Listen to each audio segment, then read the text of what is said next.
time for God today. I want to read you this Bible verse really quickly. The Bible verse is taken from Luke 24, verse 13 to 29. And it says, "That day, two of the disciples now, were going to a village named Emmaus, about 7 miles from Jerusalem, and talking with each other about all these things that had happened." What we're talking about is the death and resurrection of Christ. They didn't know Christ has risen then. While they were talking and discussing together, Jesus himself drew near and went with them. But their eyes were kept from recognizing him, and it said to them, "What is this conversation which you are holding with each other as you walk?" And they stood still, looking sad. Then one of them named Cleopas answered him, "Are you the only visitor to Jerusalem who does not know about all these things that have happened in these days?" And he said to them, "What things?" And they said to him, "Concerning Jesus of Nazareth, who was a prophet, mighty in deed and word, before God and all people, and how our chief priests and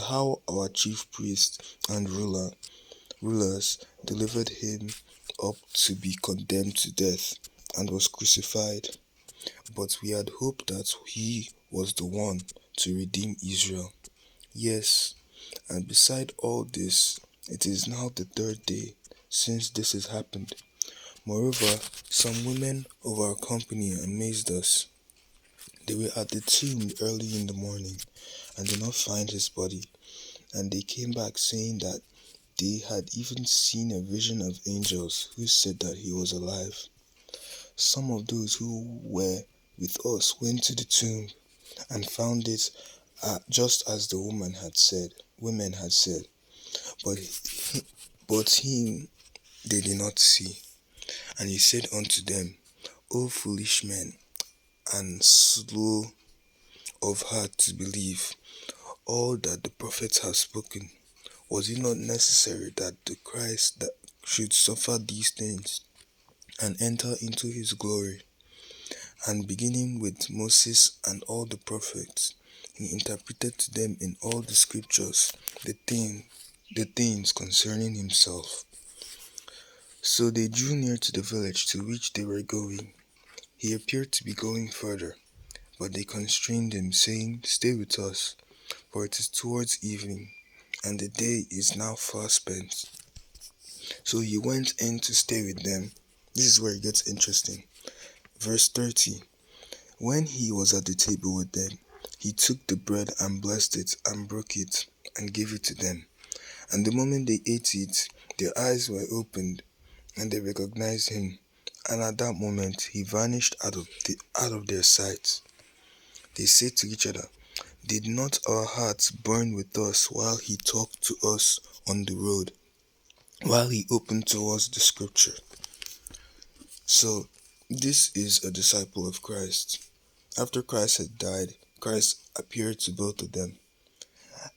And then he spoke to them saying, "Why are you slow in faith to not believe the words of the scriptures?" Because the prophets have prophesied about all these things that were going to happen. So the moral of the story is that if you look at the passage, verse 30, Jesus was literally right in their front, but they couldn't realize it. And sometimes this happens to us in life. Sometimes the good things that's about to happen to us is right in front. Sometimes our blessings, sometimes Jesus himself might be right in front of us, just a step away, just a prayer away, just a singular act away. But just because of our ignorance, our arrogance, our pride, our fear, sometimes it can stop us from seeing him. So I want to encourage you all today, take that extra step towards meeting Jesus, and he will surely reveal himself to you. Thank you for reading and listening to me. Hope you have a good day.